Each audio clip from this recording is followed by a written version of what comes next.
Hello and welcome to our English learning series using the shadowing method. In today's lesson, we have chosen the story, The Tale of Peter Rabbit, for our practice. During this lesson, you will listen carefully and practice shadowing, and you will also learn the meanings of the key vocabulary used in the story.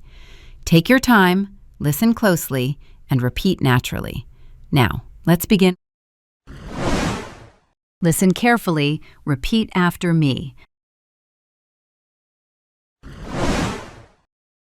A path led to the farmer's gate.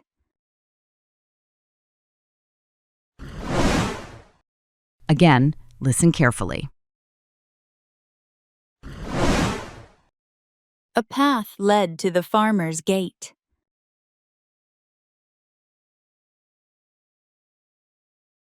Now, your turn.